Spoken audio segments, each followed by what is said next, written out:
bisa jauh-jauh dari bahasa Arab. Dalam sehari kita salat 5 kali, oke, dalam 5 kali sehari. Dan coba bayangkan kalau misalnya dalam salat kita suka salah baca ayat ataupun doanya. Niatnya mau berdoa untuk kebaikan, malah jadinya keburukan akibat salah baca. Nah, khususnya surat Al-Fatihah. Karena surat ini merupakan rukun dalam salat dan pasti dibaca di tiap rakaat. Dan semua ibadah salat pasti dibaca surat Al-Fatihah tentunya. Oke, mari kita lihat kira-kira kesalahan apa yang sering kita lakukan saat kita membaca surat Al-Fatihah. Oke. Yang pertama teman-teman, ketika kita membaca Bismillahirrahmanirrahim. Ada sebagian kita membaca Rahim dengan Rahim. Ini merubah makna. Rahim artinya yang maha penyayang. Sedangkan Rahim artinya maha merdu. Bacaan yang benarnya insya Allah dengan huruf H. H dalam tenggorokan. Jadinya Rahim, bukan Rahim. Kalau teman-teman bacanya Rahim, itu dapat merubah makna atau arti dari ayat suci Al-Quran. Kesalahan kedua, ketika membaca Alhamdulillahi Rabbil Alamin. Nah, ada yang membaca Alhamdu tidak menggunakan H dalam kerongkongan. Kalau kita membaca Alhamdulillah dengan H dalam kerongkongan, ya artinya segala puji bagi Allah. Nah sebaliknya, kalau kita baca Alhamdu, H bukan tenggorokan, maka artinya segala kematian. Jauh berbeda. Begitu juga terkadang kita malas mengucapin huruf Ain. Jadinya ketika kita membaca Alhamdulillahi Rabbil Alamin, malah dibaca Alamin. Alamin menggunakan huruf Ain artinya semesta alam. Nah kalau Alamin artinya sakit.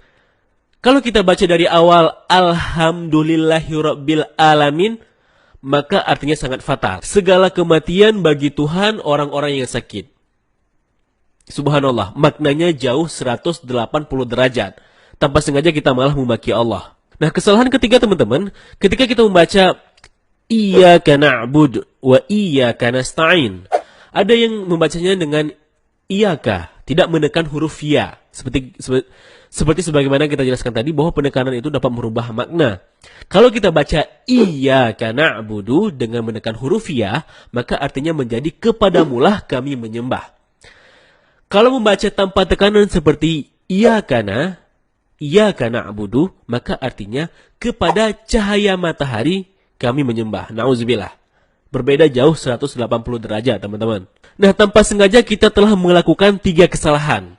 Pertama, merubah makna, kemudian memaki Allah, dan yang ketiga, meminta kepada matahari atau berlaku syirik. Nah, kalau setiap salat yang 5 kali sehari kita bacanya terus salah-salah, demikian maka setiap rakaat kita sudah merubah makna, memaki Allah, dan berbuat syirik. Nah, itu baru Al-Fatihah loh, belum lagi bacaan-bacaan lainnya. Jadi yang awalnya ibadah untuk memuja dan berdoa kepada Allah, malah sebaliknya. Inilah sebab kenapa bahasa Arab atau bahasa Al-Quran sangat berbeda dengan bahasa Indonesia.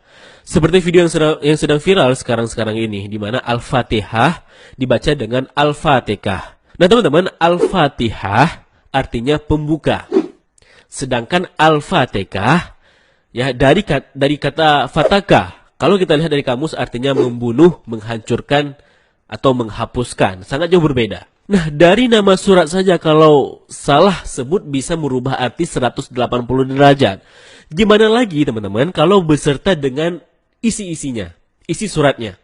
Oke gini, saya tidak bermaksud untuk menyerang suatu individu, melainkan dari video viral ini kita ambil refleksinya. Ya, kita renungi dan kita ambil ibrah. Kita nggak menyerang individu, bisa jadi juga itu karena cuma kesilapan penyebutan. Ya kita sebagai muslim harus bisa saling berbaik sangka. Karena bisa saja kita juga bisa salah seperti itu. Intinya video ini bukan untuk ngerosting orang, tetapi untuk mengambil ibrah dan pelajaran, wawasan serta ilmu pengetahuan. Bahwa bahasa Arab itu tidak seperti yang kita bayangkan. Dan semoga setelah ini kita bisa lebih banyak mempelajari ilmu tajwid untuk memperbaiki bacaan kita supaya sesuai dengan kaidah bahasanya. Dan saya sendiri jujur belum sempurna dalam pelafalan bahasa Arab. Oleh karenanya sama-samalah kita belajar. Nah terus gimana kalau dulu saya bacanya sering salah-salah? Kan saya tidak tahu apakah saya berdosa. Kan begitu pertanyaannya. Nah teman-teman, dalam Islam ada yang namanya rufi'al qalam. Ya, ini kondisi di mana kamu ditolerir apabila berbuat kesalahan. Ada 3 kondisi di mana kamu berbuat salah namun kamu dimaafkan. Yang pertama, kondisi di mana kamu lupa atau khilaf. Yang kedua, hilang ingatan atau gila. Yang ketiga, tidak tahu atau belum punya ilmunya. Jadi kalau misalnya kamu tidak tahu, ya mudah-mudahan dimaafkan dengan syarat kamu akan belajar dan memperbaiki bacaannya. Dan kalaupun misalnya kamu sudah belajar dan tetap sering lupa, maka juga walaupun begitu kamu tetap berusaha untuk memperbaiki, maka insya Allah akan dimaafkan karena Allah tahu kalau kamu memang ada niat untuk memperbaiki diri. Dan Allah juga tahu kalau kamu lupa ataupun belum tahu. Allah melihat prosesnya loh.